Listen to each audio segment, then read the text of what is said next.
ILR1 season here from the legendary Belgian Grand Prix circuit here in Spa. And alongside me today I've got Ali Monda alongside me. It's going to be a good race and no Jamie today. That's fine. We can have Ali Monda alongside us. And are you looking forward to this race today? Should be a good one. Oh yes, what a magnificent circuit this is. So many great races in real life and in eSports of course as well.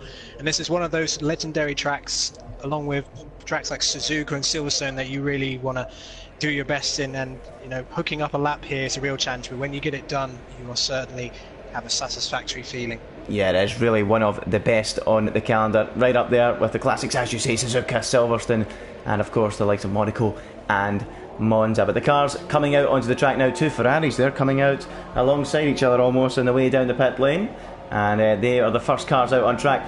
I wonder what we'll see in terms of lap times. What will the strategy be for the race? I think most drivers will go for the ultra soft tyre and then on to the soft tyre come the end of the Grand Prix. Some may try the super soft to start this Grand Prix because the ultras do not last very long at all. But yeah, the cars coming out now onto the racetrack, and I've got to ask you, what is your favourite corner on the racetrack, Ali Monda? For me it's Eau Rouge, but what's your favourite and what's the most challenging? For me, Eau Rouge my favourite, and Pujon the most challenging these days in the modern Formula 1 car. Yes, I mean, I probably have to agree with you that I think, you know, Eau Rouge and Radion is one of those legendary corners, even though the design of it has drastically changed since the sort of terrifying design it used to have. It is still one of the most exhilarating corners, and when you go see it in real life, it's the sheer steepness of the corner just takes you away. It doesn't look that steep when you look at it on TV, but when you actually walk up it, it's unbelievable how steep it is. Yeah, these Formula 1 cars go up it flat like it's nothing. But yeah, Pujon is certainly in these cars the most challenging corner, because do you brake or do you just go off the accelerator? If you get it wrong and you go onto those curbs on the outside, you can easily spin and lose control of the car.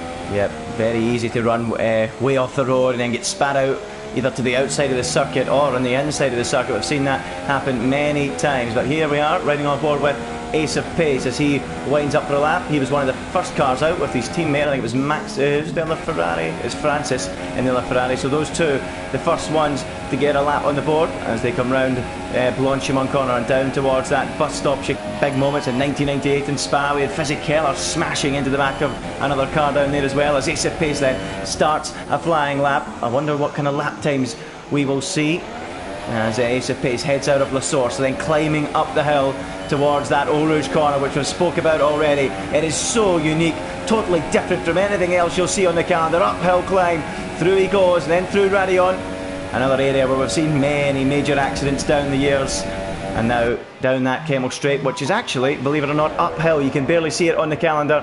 And now braking hard into Le Combe. A very tricky section of racetrack as my phone is going off its nut. Let's try and shut that up. And now down towards Ravage, and this is a tricky corner, isn't it? I mean, it's so easy to run very wide in here, to keep it tight, hug it like your favourite granny. It's not easy to do that though, is it?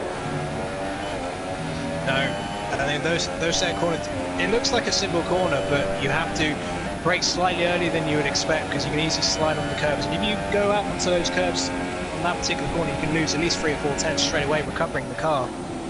Yeah, it's not easy at all as we keep an eye on Ace of Pace through that middle sector, where of course if you manage to set your car up with a lot of wing on it, you should be going well, but you will be compromised severely in the first and third sector. So if you do intend to send your car out there on track with a lot of wing, you have to qualify high up, because if you don't, you're going to really struggle to make any headway in the race trying to overtake cars. As we watch Ace of Pace fly through Blanchimont now down towards the bus stop chicane, what will be the first time on the board for the Swedish driver, running of course on those ultra soft tyres, and in fact he's bailed out at the very last minute and came into the pit. So instead we will watch his teammate, who was the second man out on track, Francis, round the final couple of corners. What can he do the first time on the board? It's not going to be particularly quick, I don't think. No, it's not. A 1:45.8 for him, but I think we will see times down in perhaps the 43s as Bugatti now goes quick as a 44.4. Then he's quickly displaced by Bullet, who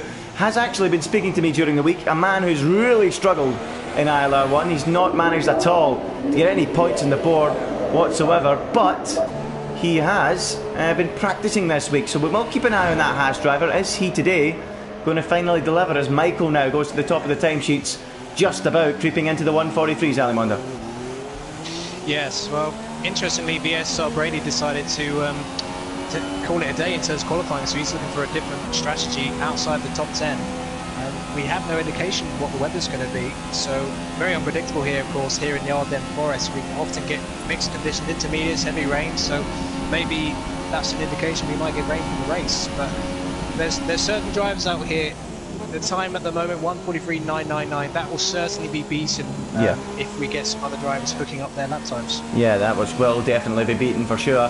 Interestingly, I've not mentioned yet, but I believe Brady has got a penalty, I believe, for some of the incidents he's been involved in recent weeks. So I would think that's why he's chosen not to do a time. And I would say that I would lean more towards, at this stage, towards dry weather for that race tomorrow, because I'm seeing guys out there on super softs. Like, why would you feel the need to go out there and do laps on the super soft tyre if it was going to be a wet start tomorrow? So my early indications would be that it will be a dry start, but you never know. These guys might just feel the need to go in the super softs and then reap the rewards later on when they bolt on a set of ultras. I'm not sure, as my mic decides to cause a few issues there. Hold on a minute. I think I'm going to have to adjust something here.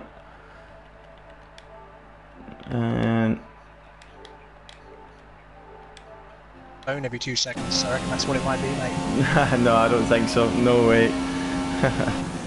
Just a few issues there with my mic. I think it was my controller that wasn't plugged in, but we are now sorted as Michael comes into the pits. And Matt Tibos, then, the man who was in ILR2, of course, for the majority or all of last season, or the majority of it. He's come in mid-season and really performed well.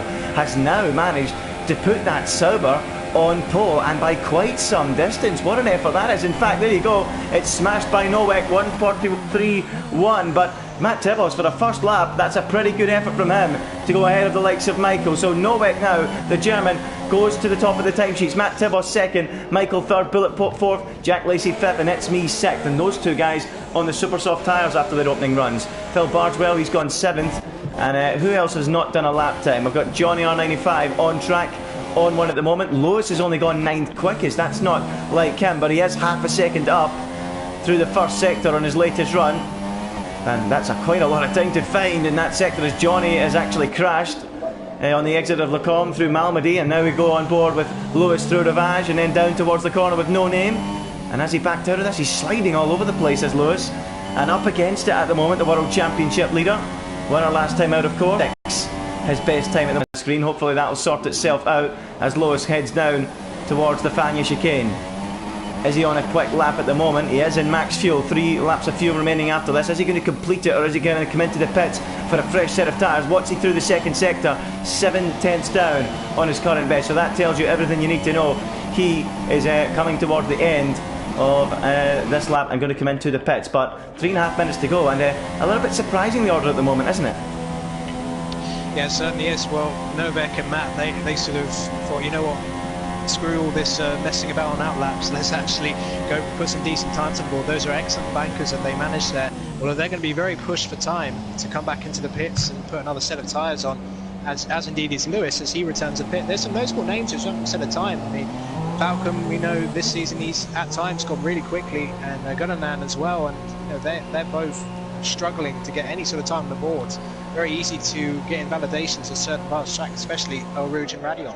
Yep, well, I believe Falcon also has a penalty qualifying ban, so that might explain that. So Brady and Falcon with qualifying bans, that might explain why they have yet to do a lap. Gordon, he's on an out lap at the moment, so we'll see what he can do. Most drivers in the pits and the lull of the action at the moment, but of course they're going out for those final runs in a few moments' time. But Bulletproof, that's a great effort from him to be up in 4th place, proving at the moment that he has been practicing. So he's moved himself right up. Phil Barchwell in 8th position. Of course, he came up from ILR2 because no one else in ILR2 wanted to get involved in ILR1 to allow Brandon to move back down. Remember, Brandon was in ILR1 for the start of the season, having started out in ILR3, winning the championship there. Got the immediate jump to the top tier before moving back into ILR2 mid-season. And Phil Bardswell, who himself has not been going well in ILR2, loves a challenge and said, you know what, I'll throw myself into the mix, and at the moment doing a respectable job, just 1.1 off the pace, but I still expect those times to come down. So I'm going to go and have a look at Gunnan. Is he on a quick one yet, or is he still winding up? He's still winding up for a lap. So what can the Force India driver do? Winning at Silverstone, of course, earlier in the season.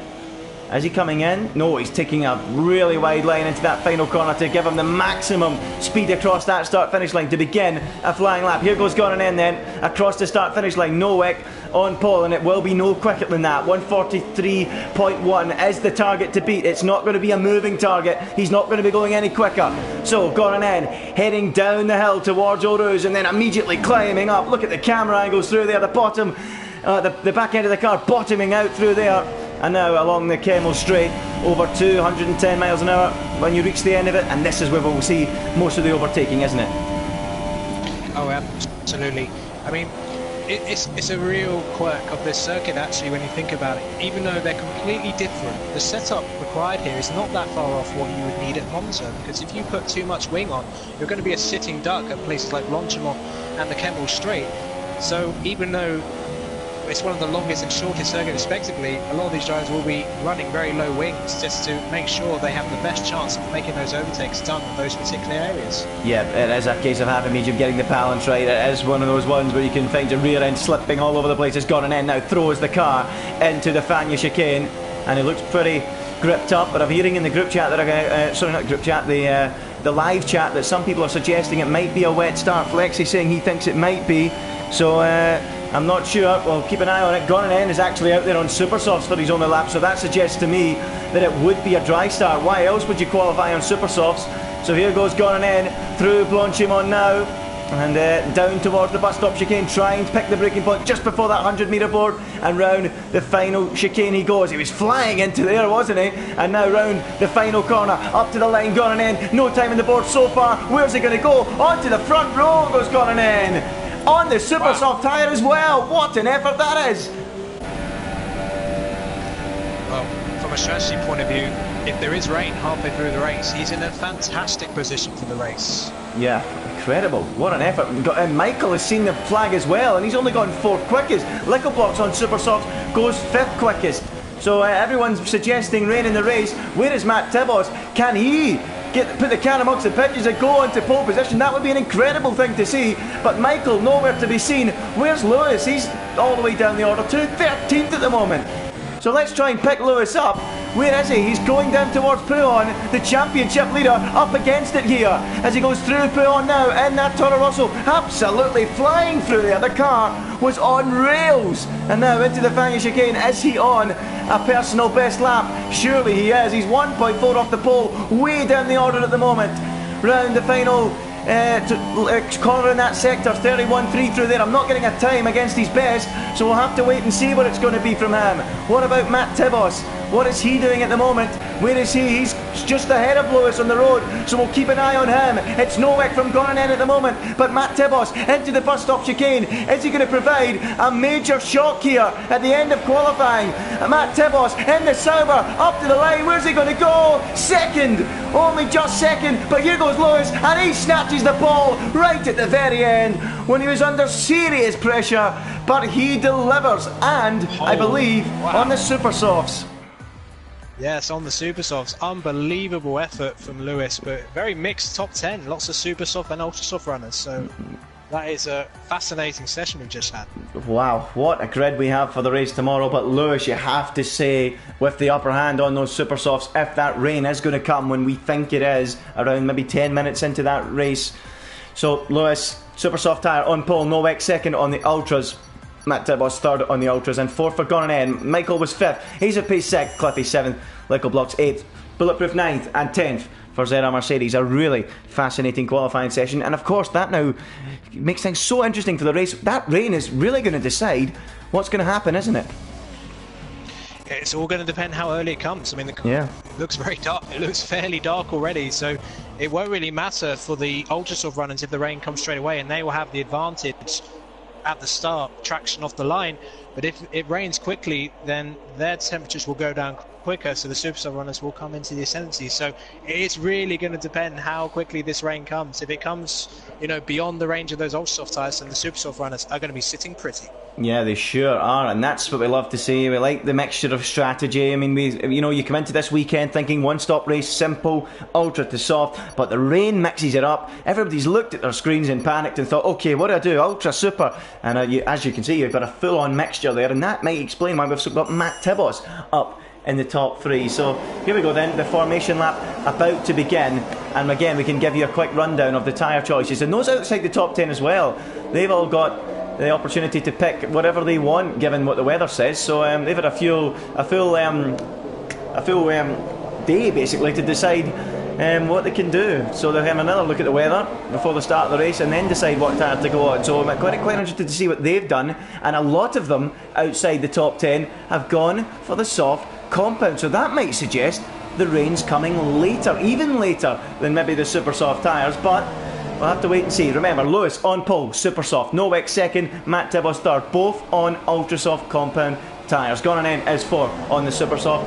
Michael is fifth on the ultra soft. That was a really disappointing effort from him to be only fifth, you have to say. Ace of Peace sixth, also on the ultra soft. Cliffy seventh, super soft. Lickle Blocks eighth, super soft. Ninth, Bulletproof on the ultra soft. And Zeta Mercedes 10th on the supers. Then we get into interesting territory. Those guys with fresh tyres waiting for that rain to arrive. Jack Lacey, super soft. That's me, super soft. And then a trio of cars on the soft. Phil Barswell, Bugatti and Francis all on the soft. Frisky CG's gone for the supers. Maxi Looker, Johnny both on soft. And then Falcon and Brady on the supers. A really interesting strategy we're going to have here at Rally Monday, isn't it? Yes, and I think despite all the tyre strategies they've it is a very dangerous lap 1 here at Spa, and avoiding contact glass source, and then not going 2 or 3 wide up or Rouge and Radion, which some people try and do with suicidal tendencies. We may see some contact, so it's going to be so important for their race strategies just to stay out of trouble, because some of them are in brilliant positions in terms of their tyre strategy. Yeah, you're absolutely right. I have to say, in recent weeks in ILR1 it has been a little bit over the top, some of the driving. Usually ILR1 you have got some brilliant action, but in recent weeks I have to say it's sometimes been a little bit beyond that. So hopefully we do see a little bit of calm from the drivers, because as you say, a lot of them in good positions. I'm really excited to see how those guys on softs do, the likes of Phil, Bugatti, Francis. How will they get on in the soft tyres? Can they work it well so that they can get the best result possible? Because I mean, I've done it before myself. My first ever, when I used to race, I started the race on the hardest compound and ended up winning it from like 14th place by doing a one-stop strategy. So there's every possibility even those guys could get a result if the rain falls at the right time. But here we go then, the race about to start. You've got so many drivers on so many different strategies, and you never know when the rain is about to arrive. It's round 11 of the championship, a Toro Rosso lockout. It's Lewis on pole. Here we go, down towards La Source in a few moments' time. Here come the lights, 2 lights, 3, 4, 5, and the Belgian Grand Prix is go! It's lights out and away they go. It's Lewis leading from pole. He goes across the cover, Nowek down to turn 1, but he's going to be leading without any issues. You've got Matt Tibos having a look up the inside of the other Toro Rosso, and is he through? Not quite. No such problems as they all hurtle their way down towards running on the way up the hill, and it's second for his teammate Nowek. Matt Tibos third, Gran fourth, and Michael fifth. Further down the field you've got some movement. Lickle Blocks battling hard with Cliffy, but look at the defending by Lewis. Nowek all over the back of him. Matt Tibos round the outside, dealing 3 wide into the corner, and Lewis just about holds on. Nowek second, and Matt Tibos having a look round the outside, now onto the inside, and is he through? A lot of lag. He is through, and Gran now up into third place as well, and tapping the side of Matt, and Gran now moves up into second. Chaotic start there, wasn't it? Oh yes, unbelievable. But down the order, Lickle Blocks and Cliffy, they went side by side and banged wheels at Eau Rouge. It was an absolute miracle they didn't both collect each other and go slamming into the wall. Radion, unbelievable stuff there. But yeah, going on with an amazing start from the second row. Now it's either one to give chase to Lewis, who looks imperious already.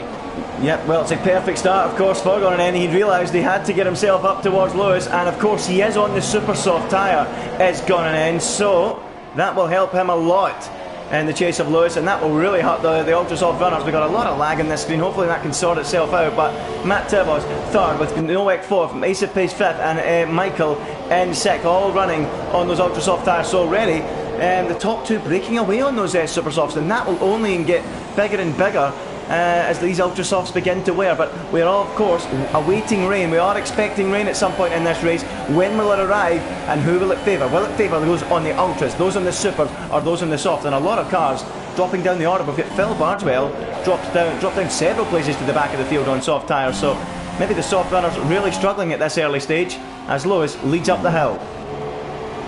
Yeah, the softs are not a very good race tire at the beginning of this race, so the only real hope for them is that they can go really deep into the race. Oh, there's contact. Oh, Rouge is one of the Mercedes and a Haas. It's me's one of them, and Frisky's out as well. Oh, that's the Red Bull, so there's actually 3 cars off at Radion. There was a Mercedes, I wasn't sure who it was. It was Jack Lacey. So Jack Lacey, It's Me, and Frisky. Not sure if it's related, but they all went off down there, so casualties already. Yeah, I just caught the tail end of that. So Jack Lacey in trouble. He's out of the race. Frisky CJ, he's in a massive shunt there. The car totally destroyed. The left front folded up over the chassis. Johnny's out as well. So Johnny, CJ, Jack, who's parked up, and Bullet as well. He's crashed up the top of, where's that? That's at the exit of Lacombe at Malmedy. So he's out as well. Unusual place to have an incident there. So you must have been swiped by someone or just went off onto the grass and couldn't control it. And now Falcon. Five retirement. Well, Falcon's out. What's happened there? So it's a demolition derby all of a sudden. Falcon has crashed too at Pouhon. So all of a sudden cars dropping out like flies. Falcon, Bullet, Jack, CJ and Johnny all out already, and I don't think we can keep up with this. Absolute chaos from those guys further down. I'm sure we'll hear a lot of that in the chat later on. A lot of bubbling over and boiling over amongst the drivers in the chat, but at the moment it is Lewis in the lead. But there is a battle beginning to develop further down for 5th, 6th, 7th, 8th. Look at this train of cars, incredible. Yeah, well, just like it is in real life at the moment, it's been a miserable race for the Williams team. Both Johnny and Falcon knocked out at the early stages here. Yeah, as I say, even when it's dry, it can claim its fair share of victims. It sure can, and I'll tell you who Lickelblocks might be about to claim. Michael, he's right up behind him. The only advantage Michael has is he might have DRS to the car in front of Ace of Pace, but Lickelblock is going like a steam train. Look at this, he's going to pull alongside on those super soft tyres, which will be starting to move into their window. He almost gets himself alongside Michael. Slight contact between them, and now through the second part of the column, he's going to complete the move, and Lickel moves up ahead of Michael, who now has to focus on another car behind him. That's Cliffy having a look and damaging his front wing as he clips Michael on the run down into Ravage. And this is not a circuit you want to be damaging your wing, especially with that middle sector, isn't it? Yeah, absolutely. There was when Lickel made that move, I noticed there was a car off on the left-hand side. I'm not sure who that was. Maybe someone who retired. Yeah, someone else left. Yeah, still his car's there. So he hadn't left the session yet. That's a good thing. But yeah, so at the moment, the top 3 sort of settling down on the map is sort of not really shaking off Nowak at the moment. So the battle for 3rd place is certainly still on at the moment. Yeah, a real battle going on at the moment, just off the 2 leaders who are trying to break away. Lewis is actually breaking away from Gonanen as well, 1.7 that gap. But as you say, there is a real battle developing, particularly at the moment for 5th position. Ace of Pace, Lickel and Michael all battling. Lickel, I expect to be making moves quite soon on Ace of Pace because those supers are working brilliantly, and here he goes. He's going to go to the outside on the Ferrari. That might give him the inside for the next corner if he's given the space, which he's not. Well, I don't think there was any way through there. Traction out this corner though. Yeah, he does get the good traction. McLaren just behind. Oh yeah, here comes Michael as well, almost 3 wide going into the corner, and Michael is going to steal a march, isn't he? He's going to take the 2 of them. Oh, unbelievable! Straight past Lickel, and alongside Ace of Pace goes Michael. Now up the hill towards Eau Rouge. Are they going to go side by side on the way in? Not quite, but Michael really stealing the opportunity there. Meanwhile, on his tail, you've got Lickel still right there. Incredible battle between these 3. Surely Michael's in a great position to take that move on Ace of Pace, who's weaving all over the circuit, trying to break the toe. Michael is going to force to the outside. Can he find a way right round there? I don't think so. And Ace of Pace clings on, but these guys on the Ultrasofts really starting to hold up those guys on the supers. And look at the battle behind that. There's another battle going on. You get Brady, Cliffy and Zena Mercedes all dueling as well, and that is going to close up to a 6-car fight in a few moments. I think it already has. Oh, the midfield, it's so intense out there at the moment. It might be not much of a battle for the top 3, but these guys are putting it all on the line, trying to get as many points as they can. Down the inside goes Ace of Pace. Oh, he loses it on, and he's collected, I think he collected Lickel behind. Oh, that's a terrible luck for Lickel behind. Yeah, that's a real shame. Lickle blocks, yep, he has got serious damage to that front wing, so round went Ace of Pace. Lickle, unfortunately, collected in that, and he has got serious damage. His race is pretty much ruined as Bugatti has passed Cliffy up into 8th place on this soft compound, and Cliffy's also damaged his front wing somewhere and all that mayhem. He's got left end plate damage, but Bugatti on the soft compound is now up into 8th place. And if the rain falls at the right time, he's in a great position, isn't he? Yeah, well, he's only got 8 points so far this season, but he could be on for one of his best results of the season, especially if the rain comes later on in the race. He can just keep going and just be the first to hit when the rain finally happens. So he'll be praying that that rain holds off for a little while longer. Yeah, but one of the retirements, Bulletproof has confirmed that rain is expected. He's dropped me a Snapchat and said there is rain coming at some point during this race. So there you go, there's your guarantee if you ever needed one. As I now ride on board with Brady climbing the hill up behind Michael as they go through Eau Rouge. That Mercedes should have the run on Michael. Michael, of course, will try his best to defend, but of course with now what you would think is worn ultra soft tyres and no DRS to defend. DRS on Brady, he pulls alongside, and that should be easy pickings for him, and indeed it is. Up into 4th place goes VSR Brady, and he's been on a charge from what I believe was right at the very back of the pack, was it not? I think it was, with that poly band. Yes, I think so. Yeah, 16 places he's gained from the start. Lickle runs wide coming out of the con, so he's just tumbling down the order, unfortunately, because of that wing damage. But yeah, 16 places gained. Maxi Luca, another big winner from all the sort of carnage we've seen. 8 places gained from the start of the race for him. And his VSSR teammate has gained 5 places as well. Yeah, Bugatti as well, up 7 places on those soft tyres. That is an incredible move. We have rain.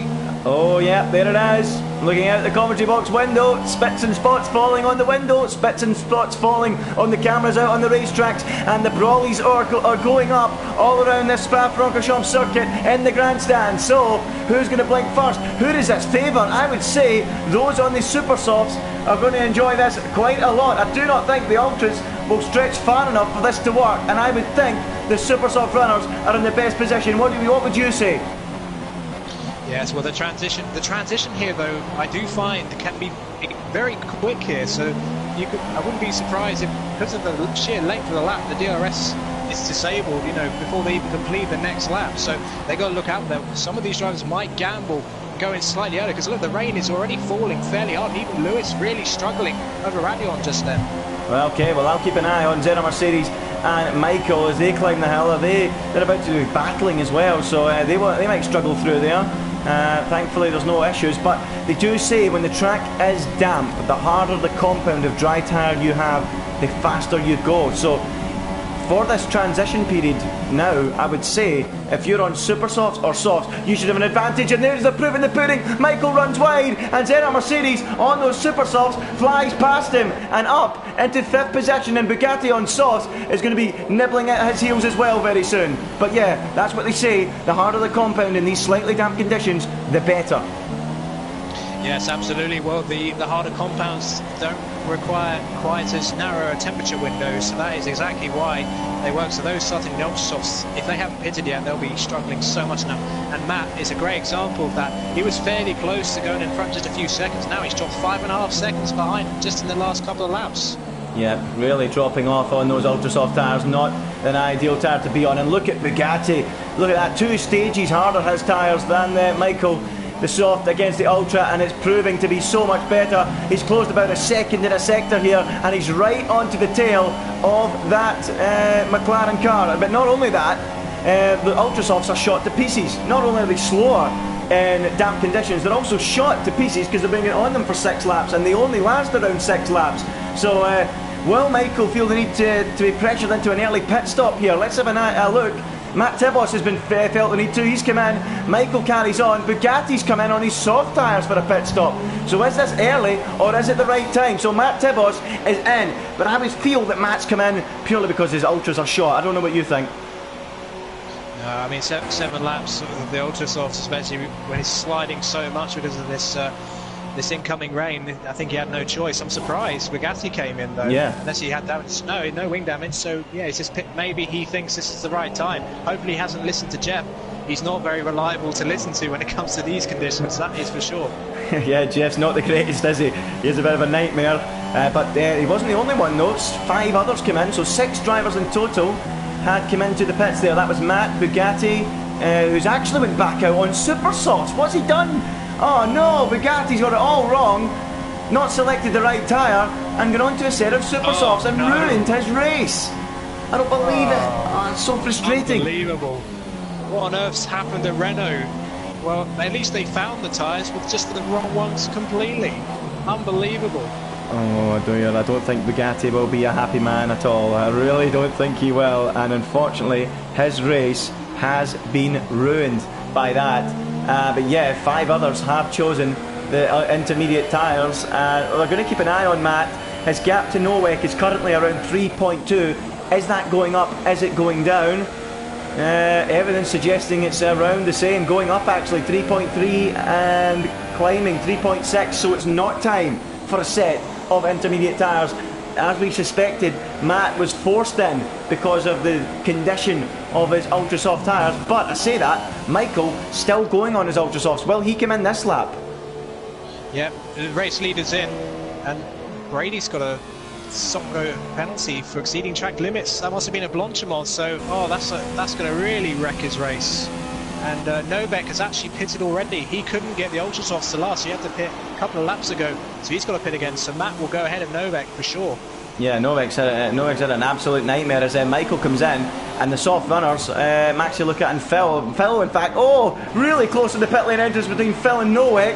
And Phil I think he completely locked up, aquaplaned off on the soft compound, and was going to miss the pit lane, but he had to come flying back across, and he and Nowak nearly collided as their paths met. But they're both in as well. There's a queue down at McLaren as well. Maxi Luca forced to queue behind his teammate, and now he is getting released. Oh, that was a bit strange. His car just came out of the garage there. But Maxi Luca now released onto the circuit, and his race has been totally ruined as well. But Lewis in control after the stops, it would seem. 4.4 ahead of Gran, and a further 8 seconds back to Matt Tibos. Yeah, I just want to mention it. Bugatti lost the car completely at Blanchimont, and seconds later, Liquid Blocks did exactly the same thing, but on the left side of the track. And Cliffy has called it a day. Got more wing damage. I think that might have been at Blanchimont as well. I don't know if he had contact somewhere with one of those other 2 drivers, but look how many retirements we have. We've only got 12 cars running in this race right now, and it's only lap 8. Yeah, absolute disaster to have all those cars out. So what happened there? Lickle and Bugatti together, you're saying? Well, not together, but had their own accidents just moments between each other at the same corner. Is that what you're saying? Yes. Well, it's a very treacherous corner, and the conditions, Blanchimont is one of the most dangerous ones because normally it's flat.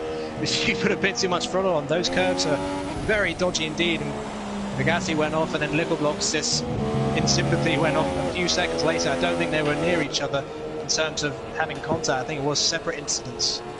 Oh well, that's a shame. So Cliffy, Lickle Blocks, Bugatti, Falcon, Bullet, Jack Lacey, Frisky CG and Johnny are 95 all out. That's 8 cars out in 8 laps. So I wonder who'll be out on lap 9.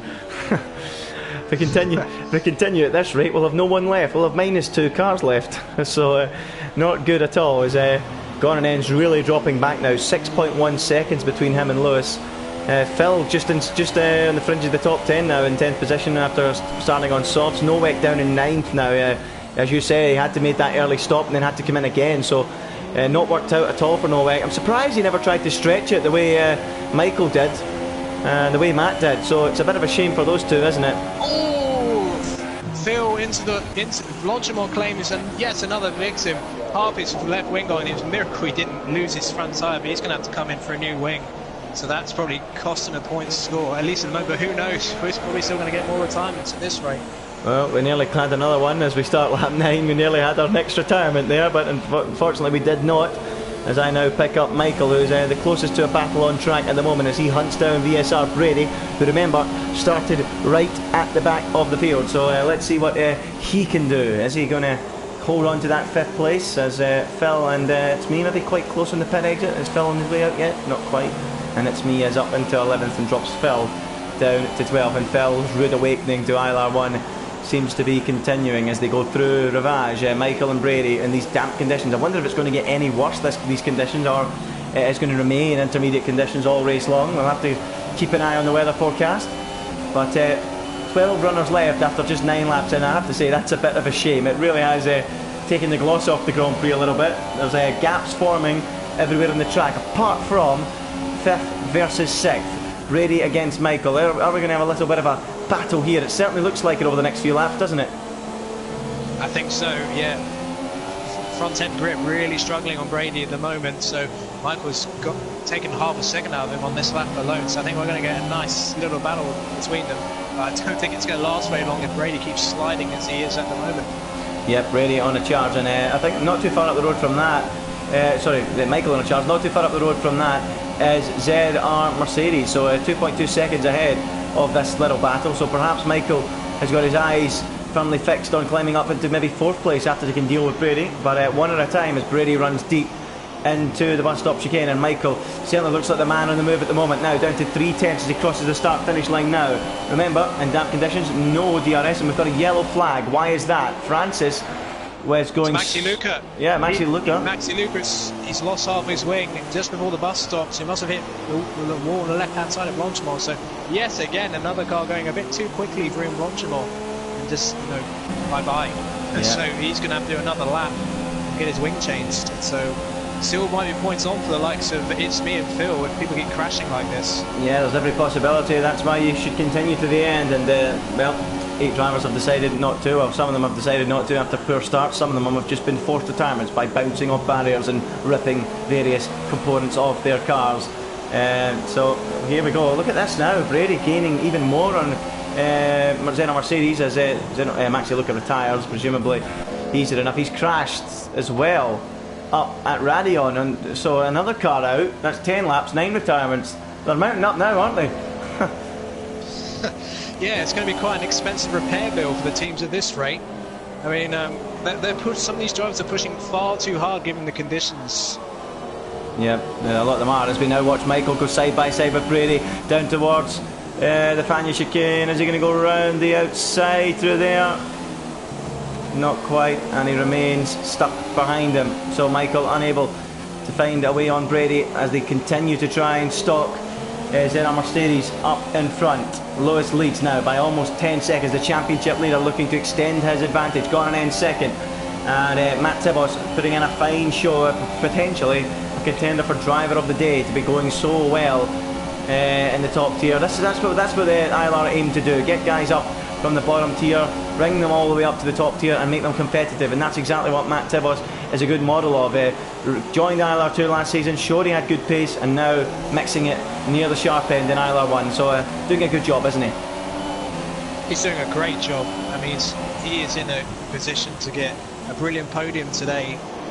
But yeah, Lewis looks absolutely imperious, and in terms of the standings, Lewis already had a significant advantage to Michael. Michael's only in 6th at the moment. Lewis winning the race, and Cliffy out of the race as well. So Lewis is going to have a huge advantage going into the next race if it ends like this. Yeah, well, 13 points the gap at the moment between Lewis and Michael. It's only going to get bigger. I mean, what's that going to be if Michael's what's that, 15, 16, 17 extra points gained on Michael, so that would leave him with a 30-point advantage, and it's not unassailable, but it's a pretty healthy lead, isn't it? At this stage of the season it is, and given the amazing one-lap pace we saw in qualifying where he was pole position on the harder compounds, if he can keep this motivation up, he's going to be the man to beat for the rest of the season in Inside Line Racing 1. Yep, sure as. He's looking really good as Michael continues to be frustrated behind Brady. And he will know that Lewis is out in front. They will have told him that, and he will be hoping that he can try and at least limit the damage, to be honest. I mean, 30 points, it's not, as we just said, it's not undoable. It's not as if it's over, but he could certainly limit the damage with by gaining a couple of places. Brady up in front will gain him an extra 2 points if he can get it, and a further 2 points if he can get ahead of ZR Mercedes as well. So plenty to play for at this halfway stage for Michael, and there is a long way to go. We do not know what the weather is going to do in the remaining laps, but to lose so many cars so soon, it just shows you how unforgiving this racetrack can be. I mean, we spoke about it, didn't we, at the start of the show, about how tricky it can be. Eau Rouge, Blanchimont, Pouhon, they've all claimed their own drivers, haven't they? Every single one of those corners. Yeah, some really notable casualties as well, but what I have noticed is that Mercedes is lapping slightly slower than Brady and Michael, so it could be a three-way fight for 4th coming up soon. Yeah, absolutely, and even Matt Tibos himself's not not too far ahead of Zera Mercedes either, so maybe even a 4-car fight could develop, because I'm riding on board with Michael now, and he can actually see far enough ahead to see Matt Tibos in the podium places. So by no means is this a done deal for Matt Tibos on that podium, but if he does get it, you've got to say he's potentially a shoe-in for driver of the day. He's put in a fine performance as Francis has come into the pits, and interestingly fitted the wet compound. I mean, surely that's a bit of a gamble at this stage. No one else has thought to do that. Ace of Pace is in too. Has he gone for wets? Well, he is going for wets. Yeah, he is. Oh, wow. Not sure about that. It doesn't look that heavy. You can tell the spray is usually a good indication of that. It doesn't look that heavy. Well, we're about to find out. But just to mention Matt Tebos, he is lapping a second slower than Mercedes. So at that rate, that 2.4 second gap will disappear quite quickly, unless of course there is another pit stop to come. Yeah, he's been dragged right back into it, and we're right now getting the confirmation of which tyre is quicker as the intermediate driver of It's Me races with Francis on the wets, and it looks to me like the intermediate is clearly the quicker tyre as Francis runs off the road. Up at Lecombe, and they actually almost went side by side into Eau Rouge. Francis came out the pits. It's Me had the momentum and just about got himself ahead. Francis did try his best to find a way back through, but was unable to do it. And Ace of Pace there, as you can see, has just dropped behind Phil as well, and dropping further back behind Phil as Phil picks up a 3-second time penalty. And I think that's even further proof that the wet compound tyre is not the one to go on. And Ferrari, quite simply, so far down the order, not many points, felt it was worth the risk, worth the gamble to try and gain, and they've ended up losing out, haven't they? Yeah, I think there might be a horse's head on the bed of the Ferrari team principal with that decision, because the Ferrari boys are absolutely nowhere right now, having been in good position for points earlier on. But yeah, coming in for pit stops, so could be wet later on. But the Inters, they have a decent window in terms of the transition Inters to wet, so really it has to be torrential, really, to get good use out of the wets. Yep, not worked out at all as Brady now stalks Zera Mercedes, and Zera Mercedes still gaining on Matt, but here comes Brady. He's not interested in waiting for Zera Mercedes to catch Matt. He's going to go sweeping past him as they go up through Radion, up the Kemmel Straight, and through goes VSR Brady up into fourth. Interestingly, Michael has been totally dropped by this pair, hasn't he? Don't know what's happening there. Yeah, he looked so quick earlier on, but maybe he's just sort of biding his time, or maybe indeed the rain is getting quicker. But yeah, Francis had lost 1.5 seconds in a single sector to Phil. That just shows you how bad those wet tyres are performing at the moment. The rain is certainly beginning to fall a bit harder, so I think we may get wet conditions before the end of the race if it keeps falling like this. Yep, as long as we don't get a safety car, thankfully we won't get that in the game. There'll be no safety cars or red flags, which is good. These drivers can race in the rain all the way in the torrential conditions. So will we see those wet tyres being required? I'm just keeping an eye. I will continue to keep an eye on that gap between Phil and Ace of Pace, and the gap between It's Me and Francis, see if it goes up or down. And I mean, that really is the gauge. I mean, that's what everyone will be watching, or if they can watch it, they'll be watching that gap so they know when is the right time to change to wets. But as you say, it's starting to fall a little bit heavier, the spray beginning to get a little bit more, but still I would say you're better off on the inters, and as you've also said, there is a good window on those inters, isn't there? Yeah, but the one person who is really struggling in this inters right now is Matt. That advantage he had is completely vanished, along with the good weather here today. Now he's going to have to defend for his life for that final podium spot at this moment of the race. Maybe try and defend it until indeed we get onto the wet compound, because it is getting increasingly dark and the spray is getting larger and larger for the cars falling behind Matt at the moment. Oh, Brady is not one to hang around, and he goes down the inside of Matt and takes third place, so that was pretty easy. Brady, who has been told to calm down a little by a few of the drivers and the stewards in recent weeks, well, there you go, no sign of it there. He went flying past Matt into turn one. I think Matt turned in and then turned away, decided better of it, didn't want any contact, and now in his frustration has picked up a 3-second time penalty. Well, he needs to try and keep to the coattails of Brady, because he's now got a charging Zera Mercedes and Michael coming at him, doesn't he? Yeah, indeed. The race isn't over yet. You know, there's still plenty of laps to go, and yet the Ferrari boys that Phil only passed Ace of Pace about 3 laps ago, and he's already got 11.8 seconds on him. So yeah, that gamble has spectacularly failed for the Scuderia. Yeah, they're falling back hand over fist. Look at that, incredible how quickly. That's a full 5 seconds in the last lap alone, I think, that Ace of Pace has lost out to Phil. So yeah, they might as well commit to it now. The race is outside the points, isn't he? So they might as well wait and hope that Phil has to come in pretty soon and stay within a pit window. With Francis. Oh, I didn't see that. Oh yeah, up into Eau Rouge, look at that. And Phil, very wise, decided, yeah, and he was wise to do that because he obviously realised, well, what's the point, I'll get him in a few corners time, and Phil decides better of it. And wow, that was a hairy moment between those two on two different compounds, but yeah, it's a matter of time before Phil cruises past, isn't it? Absolutely. Because Matt hasn't been dropped by Brady, he's still there, so it could come down to Mercedes, but he's under more threat from Mercedes than he is threatening the car in front, that is for sure. Oh, big threat now from Zera Mercedes. Here comes the Renault onto the tail of the Sauber. Can Matt defend? Matt just needs to make sure he closes the door, mate. I think they allow. Oh, hold on, look at this, Michael round the outside, right round the outside of Zera Mercedes, and he's through. Unbelievable move from Michael out of absolutely nowhere. Zera Mercedes was looking at the back of Matt. Next thing you know, he's got Michael, the Greek god, sweeping round the outside of him and slithering past in the bus stop chicane. Moving the race for sure. Oh, what a sneaky oversight that was. He has caught Mercedes completely off guard there, and he's got the move done. Now he can chase after, so podium not out of the question for Michael at this point as he looks to limit the damage in terms of the championship battle.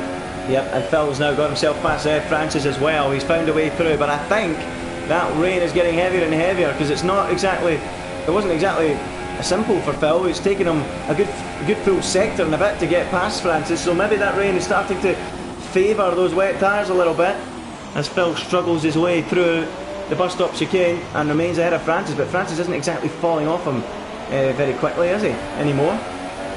Still clicking on to him. He had terrible traction coming out of the bus stop chicane, and he lost 7/10 before he even crossed the line because of it. So yeah, I think it's on the knife edge now, the transition. I think it's because the wet tyres are beginning to not be so far off the pace. So we may get a pit stop for the wets by the end. And maybe one of the cars will gamble just to stay out all the way to the end on the Inters. Yeah, it might be someone like Gran who's about a pit stop behind Lewis. Will he feel the need to do that? I don't think it would work for him. Certainly those guys outside the top 10 might try it. I mean, even Phil, for example, the last thing he wants to do is drop back out of the points, so he might have to brave it out. We'll keep an eye out, but it certainly looks like we're heading towards full wet conditions here at Spa, and it is a track that, as we know, can throw up full wet conditions. We've seen it many times, and if you've just joined us, you might have thought we had a Spa 1998 start because we've lost so many cars, but no, it wasn't that case.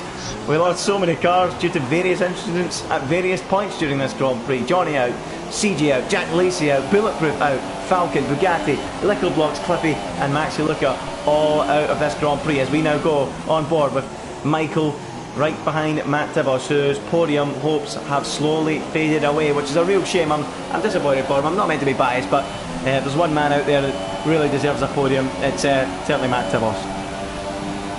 Yeah, but you know, there's still plenty of time to go, and you know, this track has claimed so many victims. It only takes one mistake from one of the top three and he'll be back on the podium. So you've still got to defend for his life from Michael, who will be wanting to get past him for that fourth place as soon as possible.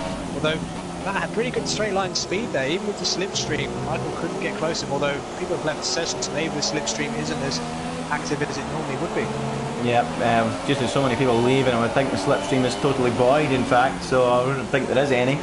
But of course, it's so difficult in the damp conditions. Usually, I find that in damp conditions in real life Formula 1 it aids overtaking, but in the game not always, because of course there is no DRS to help you, and it can be very tricky as Michael tries to engineer a manoeuvre on Matt Tibos. If he can get through, he might be able to catch Brady by all means. And here we go, look at the traction Michael's got coming out of there, and he's going to try and pull alongside Matt Tibos on the outside into the Fania chicane. Is he through? Oh, is he ever? That was beautiful. Waltz round the outside of him there. Max Verstappen-esque, wasn't it? Yep, so much confidence on the brakes. It made it look so easy, but it all started at Pouon. He got so much better traction out of Pouon than Matt. Matt just doesn't seem to have any confidence in these Inters at all at the moment, which is why he's dropping back. But Michael rather, pulling off two beautiful overtakes in the last few laps to get up to fourth place. Is he quicker than Brady? He was earlier, so podium is not out of the question for him. The move now, and is there a Mercedes going to start coming back at Matt Tibos and relegate him even further down the field? And look at this, Phil Bardwell only a second ahead of Francis, so the wets look to be quicker, and Matt Tibos knows it. He's coming in for a set of wet tyres. Must be. Must be. If it's Inters, I'd be quite surprised. But this is the Francis and the other Ferrari race are going miles quicker than the Inters at the moment. So it is wet tyres indeed. Well, Matt Tebos might be about to bring himself back into contention for that podium finish and a taste of the champagne. Here he goes out onto the track on the wets. This has got to be the lap of his life. He's got no time to go exploring on the wets. He's got to find confidence, find grip immediately and make it work if he wants to get himself onto that podium. He's got a 15.6 second gap to ZR Mercedes in front. Let's see how much he can gain before the pit stops. Or will these guys behind him even feel the need to come in? Will they push it to the end? We'll have to wait and see. France is now coming back at Phil, although it might not be that they're better. It may just be because Phil's been on those Inters so long they're sort of degrading massively now. But yeah, it's about 2 seconds behind him, but in a lap or so he's regained it. They're going side by side into La Source. Yep, they are, and he's going to try the outside as Francis. He'll have the cutback. That'll be a doddle, surely. Those wet tyres are much better now, and Phil struggling. He's been on the Inters a while, and not only that, the rain's got heavier, so less tread, more water, and it's a simple pass for Francis. He moves up into 9th place, and Phil sliding all the way through. Oh my goodness, I thought he was going to go. He was sliding all over the curbs on the way into Eau Rouge and then up at Radion as well, but thankfully he lives for another day. Might have lost one of his 2 points and drops back onto 10th place for one solitary point, but I'm sure he'll battle on and continue to the end and maybe not make that pit stop. That's probably what he's going to do, I think, because there's only 4 laps left, but we'll see how it works and we'll see how it pans out. I mean, nearly a second now on ZR Mercedes on that lap, and Michael, as Brady has felt the need to come in, Michael's continued and ZR Mercedes have continued, so that would suggest to me that they are going to go to the end of this Grand Prix. Yes, I think, well, if they don't pit at the end of the next lap, then I think they are going to keep going. It's a lot of time to make up because the difference between, you know, unless it absolutely buckets it down now, I think it's going to be so marginal. But Matt, is he going to be able to get in front of Brady? It's going to be close. Yep, here we go. Where is Matt Tebos? He's coming down into turn 1. Brady's on the inside of the track and should have that advantage and will easily hold off Matt. It's not been enough to get back up into the podium places for Matt, but it might be enough to get him ahead of Michael. He was already ahead of ZR Mercedes, remember, on track when he pitted, but it might give him a hope of getting ahead of Michael.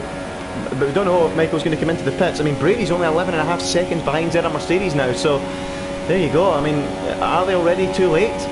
I'm surprised Gran maybe hasn't felt the need to come in. I suppose he's only got cars 4.5 seconds behind him, so it would be a risk actually for him. Lewis though, why not Lewis? Why has he not felt the need? He's got a pit stop in hand if he wants it. He's having a great race out front, isn't he? He really is, although he just ran wide at Pouon, took a bit too much speed, and sort of with the lead he's got, he was able just to go off the gas a little bit and recover it. But yeah, it's actually lost second in that sector, 19.5 seconds. It's still a huge advantage, of course. You know, he's just got to be a little bit careful. Sometimes you can have too much of a lead and then you can take your eye off the ball verbally and then end up into the wall. Yeah, he was quite wide going in to punch him on there. If he put the foot down, he went spinning Kimi Räikkönen into 2008 style there. And Lewis carries on again. And are we starting to see similar scenes to that infamous 2008 Belgian Grand Prix where drivers were cruising around on the wrong tyre on the final lap? I think we are, because those Inters are not the tyre to be on at the moment, are they? 2 seconds Brady's got on ZR Mercedes on that lap. Yes. The trouble is, those drivers have so little laps left. If they were to pit now, they're going to drop way down. So some of them may be just caught in a hard place right now. They may just have to just keep going and try and struggle to the end. Yeah, well, that's what they're going to do. But will it get to the stage? I mean, you made the good point earlier. We've mentioned it twice already that the intermediate does have a good enough window to last, but will it get to the stage where it's completely out of the window and they're aquaplaning off everywhere? I mean, that is quite possible, isn't it? I mean, we've already lost 11 cars due to people aquaplaning and getting on the curbs and crashing and due to other things. So when the conditions are like this, it makes it even harder, doesn't it? Absolutely. I think one person who could be a contender for the 10th casualty of the race is Phil. He is having so many near moments in the fast sections of this track. I'm almost covering my eyes because I just dare not look to see what's going to happen to him next, but he's just about holding on at the moment. But those Inters, at least under his control, really struggling right now. Well, you're absolutely right. Picks up a 3-second time penalty there, which was a little bit harsh. He was fighting the car all the way through Blanchimont, but you can expect Phil will not give in. He never does give in. He goes right to the end of the race, no matter what the situation is, and he will stick to something he believes in, and that's what he'll do. He'll try and hold on to that final point and keep Ace of Pace back. We'll keep an eye on them, but he's running off the track even again at turn 1, totally missing the apex. He's almost in Belgium, not Belgium, almost in Holland, I should say, at the first corner there. So disaster there for Phil. But let's go back to the guys further up the field, those that have got a lot to lose. Is Lewis going to come into the pits this time? He's got a pit stop in hand if he feels a need. No, he continues again. So if not exciting, the final few laps, certainly tense and cagey. That would be the best way to sum it up for those guys in the lead positions. Yes, absolutely. But I think it still doesn't look massively wet. If anything, it's more likely one of them could get punctured than it is for them to pit the top 3. But you know, there were quite a few laps into the race, and the Inter should easily last this long from when they pitted, which was around, you know, between lap 6 and 9, so which is fine. The Inters last a long time. Tyre wear's not too bad once you're on the track. Yep, it's not. As I watch Lewis go through Eau Rouge and survives once again, he only has to survive twice more through that corner, but it's only going to get wetter, and the tyres are only going to wear out further. And as I've already said, less tread, more water equals problems. It's got an end now. Negotiates Eau Rouge and makes it through. What about Michael? This is almost the most exciting part of it now, watching them negotiate Eau Rouge without any problems. And Michael and Zera Mercedes have all made it through, but Brady is catching Zera Mercedes hand over fist, and Matt Tibbles won't be far away either. Will they get there before the end? That's the next story that's beginning to emerge. It's going to be tight, isn't it? It's going to be tight. I'm just going to compare the times of Mercedes and Brady just to give you an illustration. So let's see then. Last lap for Mercedes was a 2:03 4:42. Wow. And for Brady, it was a 1:59.962. So yeah, at least in Brady and Mercedes' case, Brady's on the right tyre right now. He's lapping far quicker. And it's only I don't think he's going to be able to get on the podium. It's only going to get worse and worse though, isn't it? It's just going to get worse and worse for those guys out there on Inters. And Lewis with that 21-second lead. Why is he not feeling the need to make that risk-free pit stop? Will he do it on this lap? Is it getting bad enough to make that risk? I mean, look at him running wide there through Blanchimont, and again having to lift out of the throttle. What will he do on this lap? Is he going to make the risk-free stop? No, he carries on again onto the penultimate lap. Will it get to the stage where they're aquaplaning on every corner and they just cannot cope? Yeah, I don't think Mercedes is going to have a prayer when Brady catches him. He's lost in 2 sectors. He lost 1.5 seconds.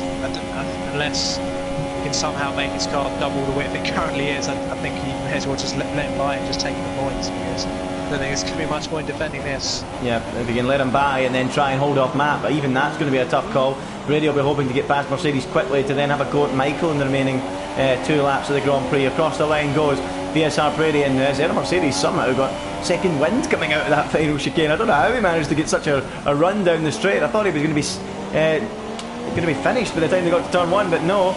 Brady now is going to pull alongside, and on the run down to Eau Rouge of all places, does he need to go for a move here? No, he doesn't. He thinks better of it. And Zera Mercedes, to be fair to him, fighting harder than I thought he would and doing a reasonable job, but as soon as they hit that middle sector, he's going to be sliding everywhere, isn't he? Yeah, he's going to go defensive just to try and hold him. He's only got, you know, a lap and a half to hold him off, so why not defend the place? Oh, and he's doing a superb job of holding him off at the moment, but surely Brady is going to be coming past any moment now. And this is a superb job for Zera Mercedes. He's held him for nearly half a lap. Here comes Brady up the inside now into Ravage, and again unable to make a way through, and that's just going to allow Matt Tibbles to close, and that's why Brady wants this move done. Not only for that reason, because he wants to get after Michael as well, but I think that chance is gone, and now he goes alongside Zera Mercedes, and is he this time going to have to relinquish the place? Oh, he moves across. He moves across on Zera Mercedes, and Zera Mercedes gets squeezed out. Wings off. Wings damaged, and Tibbles is through as well up into 5th place. And I think Brady there, they gave him a bit of a squeeze. We'll have to watch it again, but it certainly seemed that way. Could you read it? Did you see it that way? Yeah. In some degree, I think that was always going to be Brady's corner. I think he was already edging ahead of him, so in some ways I think Mercedes had to sort of admit defeat at that point, because I just don't think he was going to be able to fight it from P1 with the inferior tyre he has right now. Okay, well, interesting to see how the stewards read that one, but look at Michael. He's on, gone and end now. as they start the final lap. How has he done that? He's got right under the tail of Gran.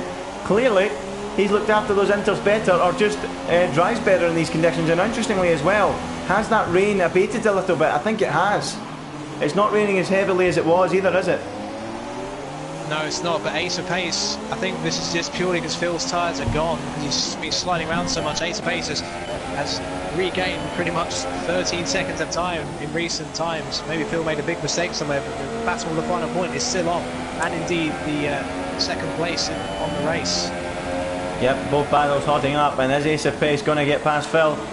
For pure reason. Look at Phil sliding. It's like Colin McRae dirt through there, and off he goes, and through goes Ace of Pace up into that final point. It's heartbreak for Phil. You got to feel for him, but that's the harsh realities of ILR1. Phil, I'm afraid. No points again for him, and he'll be frustrated. But we need to go to Michael, who's on the tail of Gran. Lewis has run away with this Grand Prix by a country mile, and here goes Michael onto the tail of Gran. Is there any way on this final lap he can find a way through? We will have to go to Lewis in a few moments' time for his victory run to the line. But is Michael going to have any chance? We have seen him previously get a good run out of Pujon and into the final chicane, but not on this occasion. Where is Lewis though?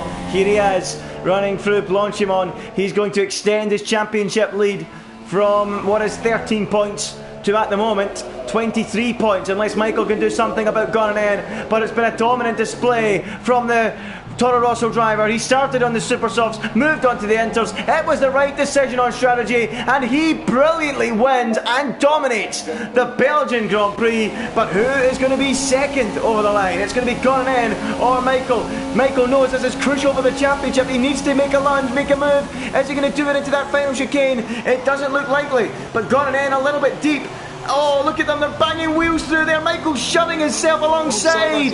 But I think Gran is going to cling on, and Michael will see the line in third. VSR Brady is going to see the line fourth. He's got a few penalties though, so I'm not sure if it will remain that. We'll wait and see as Matt Tibos sees the line in fifth, and he stays fifth. Doesn't get ahead of VSR Brady, but what a race that was as Senna Mercedes comes home second. Yes. I think Novak will probably be the most disappointed driver. If he could have just made those old softs last a bit longer, he could well have been in that fight for that podium, but because he had to make the extra pit stop, P7 is the best he's going to get, having qualified so well. Yep, so Novak, I suppose he's recovered well to 7th, but not really. It's yeah, as you say, it's what it might have been the afternoon for him. It's me, he comes home 8th, wasn't really involved in any of the action at all. He was so far out of contention. Usually it's me further up, but not working for him.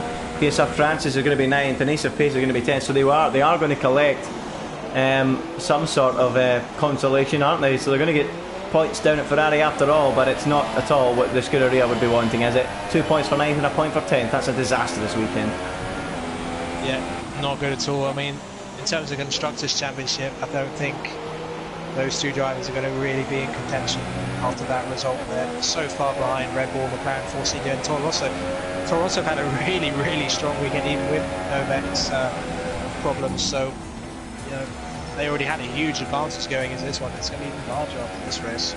Yep, a real shame, a real disappointment for Ferrari, but it is all about Lewis on the top step. He extends his lead by a further 10 points to 23 points. It's looking pretty good for him now as we reach the business end of the season, and there are the celebrations. It's Lewis winning again for Toro Rosso. Gran just about holding off Michael for second in the closing laps, but nobody had an answer for him today, did they? No, I mean he has, not just this league but other ones, he's been very strong at Spa in recent times, and he proves it again here today. Great qualifying on the harder compound, don't forget. He put himself in the perfect position, strategy point for the rain. So, and then once it rained, no one had a prayer to catch him. Yep, and there you go. There's a confirmation of that domination. He wins by almost 25 seconds, 24.2 seconds ahead of Gran, who was second. It was pole to victory for Lewis. Gran second, fourth in the grid. He started. Michael come home third from fifth in the grid. And it was fourth position for VSR Brady from the very back of the grid. An honourable mention to him. Matt Tibos, he was fifth from third in the grid. A bit of a disappointing end to his afternoon after looking good for that podium. Senna Mercedes was 6th, Nowak 7th. As I've already mentioned, it was a case of what might have been for him. It's Me was 8th, Faisal Francis was 9th, and Ace of Pace got the final point in 10th. It was agony for Phil, as he ended up with nothing, and the rest all ended up in the fence. Well, who would you name your driver of the day? It's tough to call, but I would probably go Lewis. I think it was too strong a performance for anyone else. Yeah, I think driver of the day, because overall quickest driver, but yeah, again getting pole position on the the harder compound in such a manner with all the pressure on. He showed today once again why he is the championship leader, and if he keeps going like this, I don't think there'll be a title decider at the final round. Yep, well, a few people suggesting that Matt Tibos deserves driver of the day. I mean, quite a lot of guys actually think that he done a great job, so a big mention to Matt Tibos, but unfortunately the Lewis domination has made it impossible for him to get driver of the day on this occasion. I'm sure he will in the future. He's certainly a rising star of ILR1. He really has come on well, as It's Me as well. Both guys from ILR2 have really performed admirably in this tier. But yeah, that's all from myself. It's been a great Belgian Grand Prix. It would be nice to have everyone in the race to the end of it, but unfortunately it wasn't the case. That's all from me though. That's all from Ali Monda. Have you got anything else to add? No, well, it was as is always the case for a lot of races here. It's never usually action all throughout, but yeah, the midfield was fantastic today. I thought. Just hope in terms of the battle for the race lead, Lewis doesn't dominate like that every race. Otherwise, the midfield will be very keenly fought for the rest of the season. But yeah, you've got to say Lewis overwhelmingly at the moment the favourite to win the championship this season. Well, yep, there you go. Be sure to join us again. I do not think we are racing next week due to the Canadian Grand Prix. I think we've got a week break. I'm not 100% sure on that, but I believe we are missing out next week. The next Grand Prix, though, will be the Italian Grand Prix, the usual time of 5:30 the week after. So be sure to join myself for that. And who knows, we might even see you in the commentary box again, Ali Monda. It was a pleasure having you with us. And yeah, that's us today. We'll see you for the next Grand Prix in Italy. Goodbye.